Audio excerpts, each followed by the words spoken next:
Teachers dead எழுதுகிற teachers மேக்ஸில் 30 கொஷினில் 30 அவுட் ஆஃப் 30 எப்படி வாங்குறதுன்னு பார்ப்போம். சில ஷார்ட் ட்ரிக்கெல்லாம் நீங்கள் தெரிஞ்சு வச்சுக்கிட்டிங்கன்னா உங்களுக்கு 30 சொலையாக வாங்கிடலாம். நேரத்தையும் மிச்சப்படுத்தி வேறு சப்ஜெக்ட்டுக்கு யூஸ் பண்ணலாம். இந்த ஷார்ட் ட்ரிக்ஸ் எல்லாம் வேறு எக்ஸாம் எழுதுகிற பிள்ளைங்களுக்கும் நல்லா யூஸ் ஆகும். விகிதம் கணக்கு கேட்டாங்கன்னா A:B B:Cன்னு கொடுத்துட்டு வேல்யூ கொடுத்துட்டு A:B:C என்ன அப்படின்னு கேட்பாங்க. A:Bக்கு வந்து 2:3யும் B:Cக்கு 4:5ம் கொடுப்பாங்க. A:B:C அப்படின்னு கொடுக்கும்போது நீங்கள் என்ன செய்யணும், இந்த முதல் விகிதத்தில் உள்ள ரெண்டாவது உறுப்பு ரெண்டாவது விகிதத்தில் உள்ள முதல் உறுப்பையும் மீசிமா மாதிரி பெருக்கிடணும். இந்த 4ஆல் இந்த ரெண்டுத்தையும் பெருக்கணும். இந்த 3ஆல் 2 விகிதத்தையும் பெருக்கிட்டிங்கன்னா உங்களுக்கு இந்த இது நடுவில் இருக்கிறது சமமாயிடும். அதனால் 8:12:15 அப்படின்னு எழுதிடலாம். இது ரெண்டுத்தையும் பெருக்கிடணும். அவ்வளோதான். ரெண்டாவது ஷார்ட் ட்ரிக் பாருங்கள்.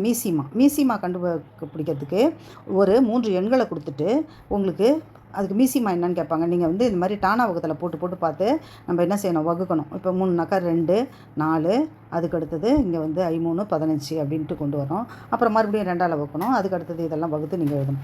அதுக்கு நம்ம ஒரு ஷார்ட் ட்ரிக் என்ன செய்யலாம்னா, இருக்கிறதுலே பெரிய எண் என்னன்னு பார்க்கணும். இந்த 15க்கு மடங்கு பார்க்கணும். 15 மடங்கு 30 45 60. இப்போ 30 எடுத்திங்கனாக்கா இவன் வகுத்துடுவான், இவனை வந்து வகுக்க முடியாது. அப்போ நம்ம இவனை விட்டுடணும். 45 பார்த்தீங்கன்னாக்கா இந்த 2 எண்களுமே வகுக்காது. அப்புறம் 60 பார்த்தீங்கன்னாக்கா இந்த 3 எண்களுமே வகுக்கும். அப்போ 60 தான் இந்த மீசிமா. பெரிய எண்ணின் மடங்கை பார்த்துட்டிங்கனாலே அதை வச்சு நீங்கள் ஷார்ட்டாக நீங்கள் இந்த மீசிமா டக்குன்னு கண்டுபிடிச்சிடலாம். அடுத்தது 3ஆவது ஷார்ட் ட்ரிக் பாருங்கள்.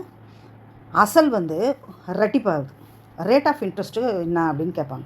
அதாவது ஒரு அசல் வந்து ஒரு 100 ரூபா இருக்குது. அந்த 100 ரூபான்ற அசல் ஒரு குறிப்பிட்ட, அதாவது ஒரு 5 வருஷம்னு வச்சுக்கோங்க.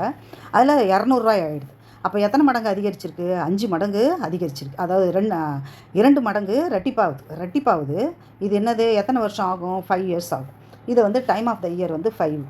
இப்போ மடங்கு எத்தனை மடங்கு வேணும்னாக்கா 2 மடங்கு ஆகுது இல்லையா? அந்த மாதிரி நம்ம இந்த ஃபார்முலா வச்சு நம்ம என்ன செஞ்சிடலாம், ஈஸியாக கண்டுபிடிச்சிடலாம். இப்போ மடங்கு எத்தனை மடங்கு, இப்போ வந்து டபுள் ஆகுது. டபுள்னாக்கா என்னது, 2 - 1 தான். அப்போது 100 வந்து நம்ம என்ன செய்யணும், 5ஆல் வகுக்கும்போது 20%. இப்போ எத்தனை பர்சன்ட்டுன்னு கேட்டாங்கன்னா நம்ம என்ன செய்யணும், டைரெக்டாகவே நம்ம வகுத்துடலாம். இந்த அசலை வந்து என்ன செஞ்சிடலாம், டபுள் ஆகும்பொழுது நம்ம மடங்கு எத்தனை மடங்குன்னா அதுலேருந்து 1 கழிச்சிட்டு இந்த 100/இயர் போட்டிங்கன்னா உங்களுக்கு பர்சன்டேஜ் கிடச்சிடும். எத்தனை பர்சன்ட், அதாவது ரேட் ஆஃப் இன்ட்ரெஸ்ட் வந்து கிடச்சிடும், R வந்து கிடச்சிடும். அப்புறம் நாட்கள் இந்த மாதிரி நாட்கள் கொடுத்துட்டு ஒரு ஆள் வந்து ஒருத்தர் 3 ஸ்லாப் ஊற்றுறாரு ஒரு நாளைக்கு, ஒருத்தர் 1 ஸ்லாப் ஊற்றுறாருன்னு வச்சுக்கோங்க, இல்லாட்டி ஒரு தொட்டி கட்டுறாருன்னு வச்சுக்கோங்க. ஏன்றவர் 3 தொட்டி கட்டுறாருன்னா பின்றவர் 1 தொட்டி தான் கட்டுவார். இவங்களுடைய ஆட்களுடைய திறமை பார்த்தீங்கன்னா 3 + 1 வந்து 4. 12 நாள் வேலை செய்கிறாங்கன்னா எத்தனை தொட்டி கட்டுவாங்க அப்படின்னு கேட்கும்போது 48 தொட்டி கட்டியிருப்பாங்க. ஆனால் பி என்ன செய்கிறாரு, வரமாட்டேன்னு சொல்லிடுறாரு. ஏ மட்டுமே இருக்கிறார். இந்த சூழ்நிலையில் இந்த 12 நாளில் அதாவது இந்த 48 தொட்டி கட்டுறதுக்கு எத்தனை நாள் ஆகும் அப்படின்போது இவருடைய திறமையை மட்டும் வச்சு நம்ம டிவைட் பண்ணி 16 நாட்கள் ஆகும். 2 பேரும் சேர்ந்தாக்கா 12 நாள். ஏ மட்டும் செஞ்சால் அவருடைய திறமையை வகுத்து நம்ம என்ன செய்யணும், 16 நாட்கள்னு போடணும். அதுக்கடுத்தது இந்த கோணம் கணக்கு. இந்த கோணம் கணக்கில் பார்த்தீங்கன்னாக்கா ஒரு முக்கோணத்தின் கோணத்தின் கூடுதல் வந்து 180 டிகிரி. அதே போல் 4 கோணம்னாக்கா உங்களுக்கு தெரியும் 360 டிகிரி. முக்கோணத்துக்கு 360ன்னா இந்த சதுரம் செவ்வகம் இதுக்கெல்லாம் வந்து 360 டிகிரின்னு உங்களுக்கு தெரியும். இப்போ 5 கோணமாக இருக்குது அப்படின்னா அதுக்கு எத்தனை டிகிரி, 6 கோணமாக இருக்குது, அருங்கோணம் எத்தனை டிகிரி, 720. இதெல்லாம் மனப்பாடம் பண்ணிகிட்டு இருக்க தேவையில்ல. நம்ம எத்தனை கோணங்களோ பலகோணங்கள், அதாவது பலகோணத்துக்கு கோணத்தின் அளவு கேட்டாங்கன்னா இந்த ஒரு ஃபார்முலா ஒன்று, அந்த கோணத்தை 2 நம்பரை கழிச்சிடுங்க. இப்போ ஐங்கோணம் அப்படின்னாக்கா 5, 5ல் 2 போயிடுச்சுன்னா 3, 3ஆல் இந்த 18 பெருக்குன்னா 54 0, அப்போ 540 டிகிரி. அதே போல் அருங்கோணம்னா 6 - 2ன்னா 4, 4ஆல் 180 போயிட்டிங்கனாக்கா இது கிடச்சிடும். அதே போல் நீங்கள் எண்கோணம் 10 கோணங்கள் 11 கோணங்கள் கேட்டாலும் நம்ம கோணத்தின் அளவை டக்குன்னு சொல்லிடலாம். அதுக்கடுத்தது சதவீதம் சமமாக இருக்குது. அதாவது ஒருத்தர் என்ன செய்கிறாருனாக்கா ஒரு பொருளை வாங்குறாரு, 2 பேக்கை வாங்குறாருன்னு வச்சுக்கோங்க. இப்போ ஒரு பேக்கை வந்து X% லாபத்துக்கும் ஒரு பேக்கை X% நஷ்டத்துக்கும் விற்கிறாரு. அவர் லாபமா நஷ்டமா அப்படின்னு கேட்டால் இந்த விற்பனை விலையும் சதவீதமும் சமமாக இருந்ததுன்னா, அதாவது X% இருக்கணும், லாபமும் நஷ்டமும். ஒரு 100 ரூபாய்க்கு விற்கிறாருன்னா பொருளை 2 பொருளுமே 100 ரூபாய்க்கு விற்றுக்கணும். அதாவது நஷ்டம் லாப சதவீதமும் சமமாக இருக்கணும், விற்பனை விலையும் சமமாக இருக்கணும், சதவீதமும் சமமாக இருந்ததுன்னா அவருக்கு கண்டிப்பாக நஷ்டம் தான் ஏற்படும். அதுக்கு நீங்கள் கால்குலேஷன்லாம் பண்ண தேவையில்லை. அதனால் நீங்கள் டைரெக்டாகவே நஷ்டம் ஏற்படும் அப்படின்னு நம்ம சொல்லிடலாம். அதுக்கு ஃபார்முலா வந்து X² / 100. அது வந்து டீட்டெயிலாக உங்களுக்கு எத்தனை சதவீதம் லாபம் அப்படின்ட்டு நம்ம பார்க்கும்பொழுது உங்களுக்கு டீட்டெயிலாக அதுக்கு ஒரு சம்மே நான் சொல்லிக் கொடுக்குறேன். அடுத்தது பின்னங்களில் எது பெரியது அப்படின்னு கேட்டாங்கன்னா, இந்த விகிதம் வந்து சமமாக இருக்குது பாருங்கள். இப்போ 15ல் 13, 19ல் 17, 23 இப்போ ரெண்டுத்துக்கும் வித்தியாசம் வந்து சமமாக 2 தான் வருது. அதனால் நீங்கள் கண்ணால் பார்த்த உடனே டக்குன்னு சொல்லிடலாம். எது பெரிய விகிதம்னு சொல்லும்போது எவன் பெரிய தொகுதியை கொண்டு இருக்கானோ அவன் தான் பெரிய பின்னம். அடுத்தது 8வது பாருங்கள். ஒரு பகா எண்ணை கொடுத்துட்டா நீங்கள் சின்ன எண்ணாக இருந்தது அப்படின்னு கேட்டாக்கா நீங்கள் டக்குன்னு சொல்லிடலாம். இது வந்து ஒரு பகா எண்ணெய், இது ஒரு பகு எண்ணெய். ஆனால் பெரிய பெரிய எண்கள் கொடுத்துட்டாங்கன்னா நீங்கள் பகா எண்ணெய் எப்படி நீங்கள் கண்டுபிடிக்கிறது அப்படின்னு பார்க்கும்போது நம்ம என்ன செய்யணுன்னாக்கா, ஒரு பகா எண் என்பது 6இன் மடங்கு ப்ளஸ் ஆர் மைனஸ் 1 இருக்கும்.